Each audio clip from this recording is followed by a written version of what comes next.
পোহনীয়া চৰাইটি উৰিলে বিচাৰি পাবলৈ নাই ধৰো বুলি ধৰিব নোৱাৰি ইজে উৰি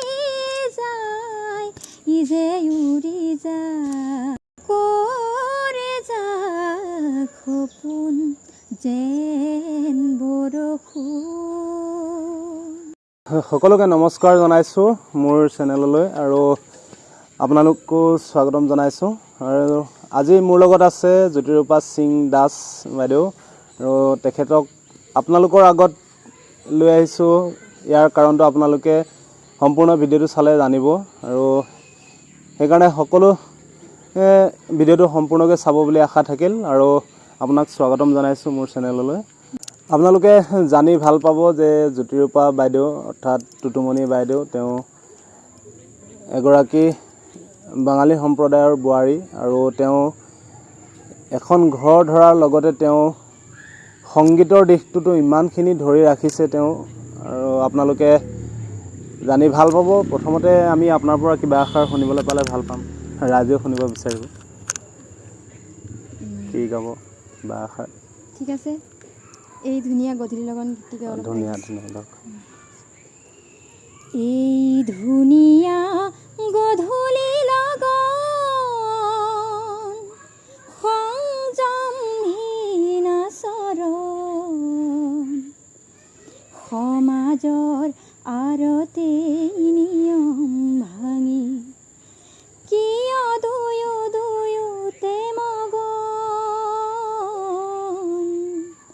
এই ধুনীয়া গধূলি লগন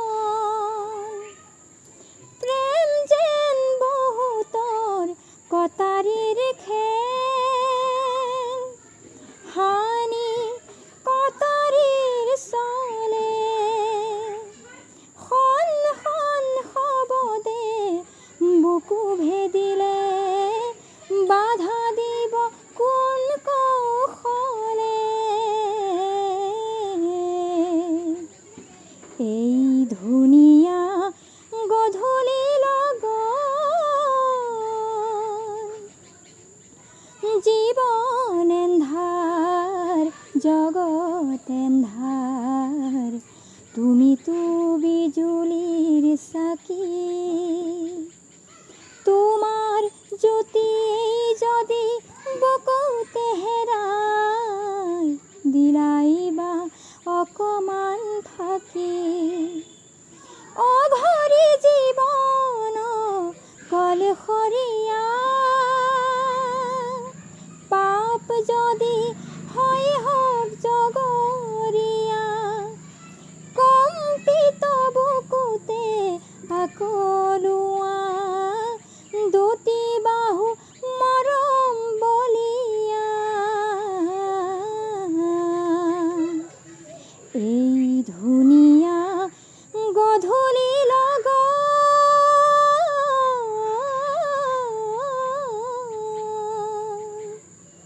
খুব ধুনীয়া আৰু আপোনালোকে শুনিলে তেওঁৰ সুমধুৰ কণ্ঠ কেনেকুৱা পায় ভিডিঅ'টোত জনাব আপোনালোকে। আৰু আমি শুনিছোঁ আপুনি ৰাসতো গীত গায় আৰু গোৱালপৰীয়া গীতো গায়। আপুনি গীতৰ চৰ্চা সৰুৰ পৰাই কৰিছিলেনে? সৰুৰ পৰাই কৰিছোঁ। নিজে ষ্টাৰ্ট কৰিছিলে? আৰু বহুতো ব্যক্তিৰ অৱদান আছে। প্ৰথমতে ক'ব গ'লে প্ৰথম মোৰ মা দেউতা, তাৰপাছত দ্বিতীয়তে মোৰ মিউজিক একাডেমীৰ শিক্ষাগুৰু ভূপেন চাংমাই ছাৰ, আমাৰ গাঁৱৰে কলিতা গাঁৱৰে মোৰ ধনী বস্তি আৰু ওচৰৰে মানে কলিতা গাঁৱৰ আমাৰ সোণাৰাম দা আমাৰ এল পি স্কুলৰ, আমাৰ ঘৰৰ ওচৰতে এল পি স্কুলৰ, মই যিখন স্কুলত পঢ়িছিলোঁ আমাৰ হেড টিচাৰৰ পুত্ৰ হয়। তেখেতৰ মোৰ পাছত তেখেতৰো বহুত অৱদান আছে সৰুৰ পৰা। মানে মোক মানে প্ৰথম মঞ্চত তেখেতেই উঠাইছিলে, যিটো সঁচা। সোণাৰাম কলিতা আমাৰ কলিতা গাঁৱৰ প্ৰথম মঞ্চত মই তেখেতৰ কাৰণে উঠিব পাইছিলোঁ। তেখেতে মোক গান শিকাইছিলে, ঘৰত গৈ মোক বিভিন্ন গীতবোৰ শিকাইছিলে, বিভিন্ন মানে মিউজিকৰ শিক্ষা দিছিলে, মা দেউতাহঁতে দিছিলে, সেইজনো যথেষ্ট চেষ্টা কৰিছিলে মোক মানে আগুৱাই লৈ যাবলৈ। সেইটোৱে, আৰু পাছতো বহুত মানুহৰ অৱদান আছে তেনেকুৱা হয়। এতিয়া আমাক ৰাসৰ কিবা এটা শুনাব পাৰিলে ভাল লাগিব, ৰাসৰ নহ'লেও গোৱালপৰীয়া। ৰাসৰ অকণমান ঠিক আছে, দুটাকলি। ঐ আজি নন্দৰ ঘৰে দধি মথিছে, মথনি ঘূৰিছে, মথনি ঘূৰাই ঘূৰাই হে ৰাম ৰাম হে ৰাম। ও আজি নন্দৰ ঘৰে দধি মথিছে, মথনি ঘূৰিছে, মথনি ঘূৰাই ঘূৰাই হে ৰাম ৰাম হে ৰাম। ও চিত্ৰা মালতী আৰু যত গোপী, আৰু যত গোপী আনন্দে মথিছে দধি হে ৰাম ৰাম হে ৰাম। খুব ধুনীয়া, খুব ধুনীয়া, ভাল লাগিছে। আমি আচলতে তেওঁক আমাৰ ওচৰে পাঁজৰে ৰংগমঞ্চসমূহত ৰাস হৈ থকা সময়ত আমি তেওঁক দেখিবলৈ পাওঁ আৰু শুনিবলৈ পাওঁ, কিন্তু আপোনালোকক আজি শুনাইছোঁ আৰু আপোনালোকে কেনেকুৱা পায় জনাব কমেণ্ট কৰি। তেওঁক আগবঢ়াই লৈ যাবলৈ আপোনালোকৰ এটা মতামতেই আমাৰ বহুতখিনি আশ্বাস হ'ব। আপোনালোকে দেখিবলৈ পাইছে আৰু শুনিছে তেওঁৰ কণ্ঠ ইমান সুন্দৰ, আৰু ইমানখিনি ব্যস্ততাৰ মাজতো তেওঁৰ কেঁচুৱা সন্তান এটিও আছে, আৰু ইমানখিনি ব্যস্ততাৰ মাজতো তেওঁ সেয়া চৰ্চা চলি আছে, আৰু আমি ভাল পাইছোঁ আৰু আমি শুনিবলৈ খুব মানে মনটো ভাল লাগি গৈছে। ইমান পুৰণা গীত তেওঁ কণ্ঠত ইমান সুন্দৰ লাগিছে, আৰু আপোনালোকে কেনেকুৱা পাইছে জনালে ভাল পাম আৰু জনাব বুলি আশা থাকিল। আৰু আপুনি সংগীতটো ঘৰতে এনেকৈ চৰ্চা নিজে এতিয়া কৰেনে অকণমান হ'লেও? কৰোঁ, মানে আগৰ নিচিনা ইমান কৰিব নোৱাৰোঁ। আগত ছোৱালী থাকোঁতে বিয়াৰ আগত মানে ঘৰতে মন খোলাকৈ গাইছিলোঁ, আৰু সদায় সংগীতটো মানে চৰ্চা কৰি থাকোঁ, সদায় সংগীতৰ লগত জড়িত হৈ থাকোঁ, মানে বিভিন্ন প্ৰগ্ৰেমো কৰোঁ। তাৰপিছতে ঘৰতে এনে মানে মন খোলাকৈ গাব পাৰিছিলোঁ। এতিয়া সেইটো মানে সুবিধা অকণমান যি হ'লেও এগৰাকী বোৱাৰী হোৱাৰ পাছত সকলোৱে জানেই যে কিমানখিনি ব্যস্ততা আহি পৰে, আৰু তেওঁ হ'লেও তেওঁ সংগীতৰ চৰ্চা এৰি দিয়া নাই, আৰু আপোনালোকৰ একোটা মতামতে তেওঁক আগবঢ়াই নিব বুলি আশা কৰিছোঁ। আৰু কিবা এষাৰ ৰাইজক শুনাব পালে ভাল হ'ব। শুনিম। পোহনীয়া চৰাই কি গীত গাই দিছে? ঠিক আছে, অকণমান। পোহনীয়া চৰাইটি উৰিলে, বিচাৰি পাবলৈ নাই। পোহনীয়া চৰাইটি উৰিলে, বিচাৰি পাবলৈ নাই। অ ধৰো বুলি ধৰিব নোৱাৰি, ইজে উৰি যায়, ইজে উৰি যায়। পোহনীয়া চৰাইটি উৰিলে, আকাশ সপোন লাগে যদি, উৰাৰ সপোন জাগে যদি, সজাৰ বান্ধোন ছিঙি যায়, ইজে উৰি যায়, ইজে উৰি যায়। পোহনীয়া চৰাইটি উৰিলে। খুব সুন্দৰ আৰু ইমান মিঠা শুৱলা মাত। আমি আপোনাক আচলতে মোৰ চেনেলত আপোনাক উঠাবলৈ পাই মই নিজে ধন্য হৈছোঁ বুলি ভাবিছোঁ, আৰু এনেকুৱাসমূহ ব্যক্তিৰ কণ্ঠত ইমান সুন্দৰ কণ্ঠ নিগৰিছে, আৰু আপোনালোকে ভিডিঅ'টো চাই কেনেকুৱা পায় জনাব, আৰু তেওঁক আগবঢ়াই নিবলৈ আশ্বাস দিব, আৰু মোকো আগবাঢ়ি যাবলৈ আপোনালোকৰ মতামতটো আগবঢ়াই সহায় কৰিব বুলি আশা কৰিছোঁ। আৰু শেষত আপোনালোকক আৰু কিবা এষাৰ শুনাবলৈ পাৰিলে কিবা ভাল লগা আপোনাৰ নিজৰ ভাল লগা গীত দেখা হয় মোৰ ভাল লগা আধুনিক গীত এটা কি গাওক আধুনিক গীত অনিন্দিতা বাইদেউৰ কৰে যা সপোন যেন বৰষুণ ধুনীয়া সেইটো চৰ্চা ইমান নাই আগৰ নিচিনা গাইছো আৰু এনেই ঠিক আছে গুণগুণাই থাকো ঘৰতে ঠিক আছে কৰে যা সপোন যেন বৰষুণ কৰে যা সপোন যেন বৰষুণ ধূলিৰ উৰণি ঠেলি ভাহি আহে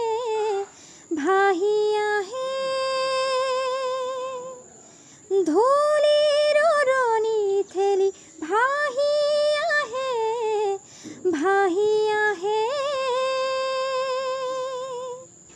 কোমল মাটিৰ গান গুণ গুণ গুণ কোমল মাটিৰ গান গুণ গুণ গুণ এজাক সপোন যেন বৰষুণ কৰে যা সপোন যেন বৰষুণ শুই থকা বননি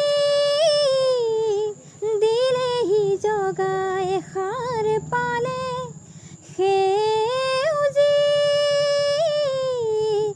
সেউজী শোভাই শুই থকা বননি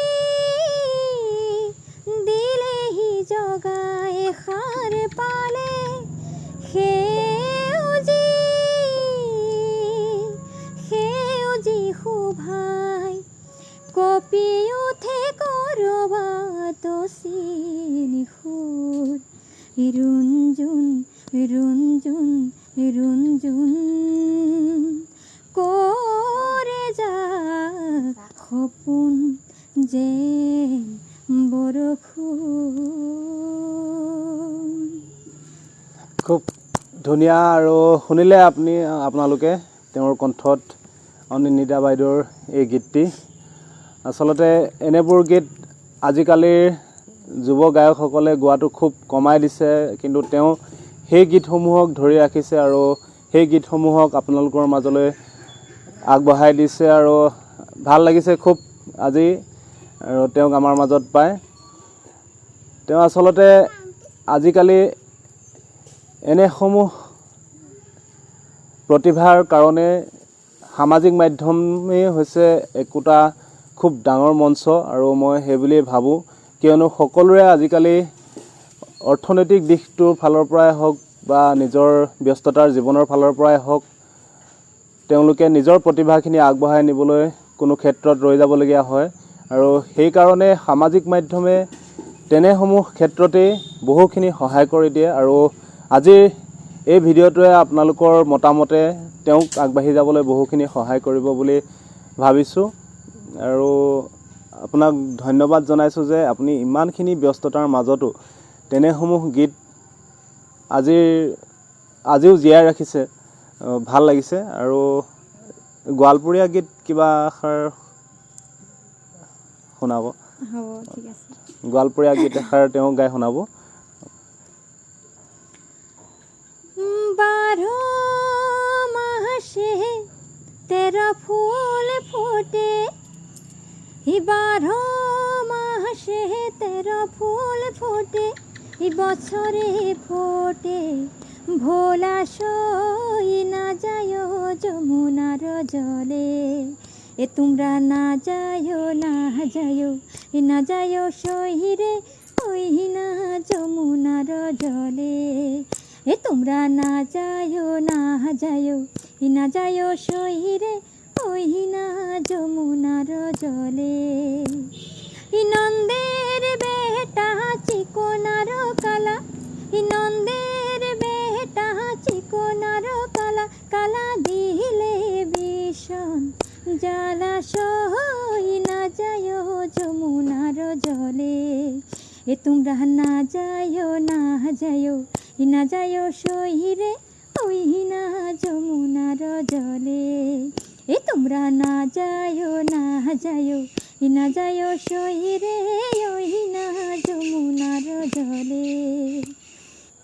সকলোৱে তেওঁৰ কণ্ঠত গোৱালপৰীয়া গীত, আধুনিক গীত, পুৰণা যিসমূহ গীতে আমাৰ অন্তৰ হৃদয় চুই যায় সেইসমূহ গীত শুনিলে আৰু শেষত তেওঁৰ কণ্ঠত আমি এষাৰ বিহু শুনিলে আমি ৰৈ যাম। তো সেইটো কাৰণে সকলোৱে বিহু এফাকে আপোনালোকৰ পৰা শুনিম। হ'ব ঠিক বিহু এটা, তো তেওঁ আমাক বিহু এটা গাই শুনাব আৰু সকলোৱে চাওক। বিহু পুৰণা যোজনা থাকে গাই দিছোঁ। গাওক, ঠিক আছে। মই দাপোন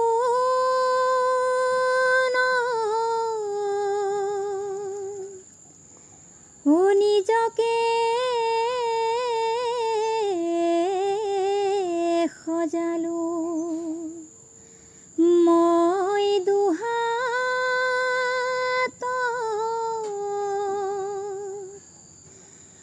যে তোকা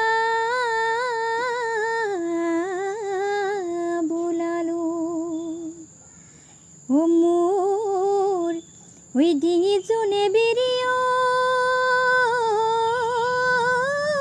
কানত কেরুমনিও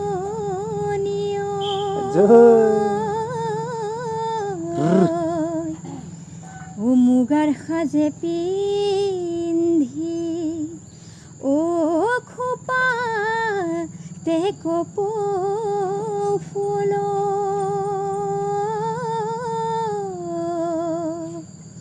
ও মই হেনো গাভৰু হলো।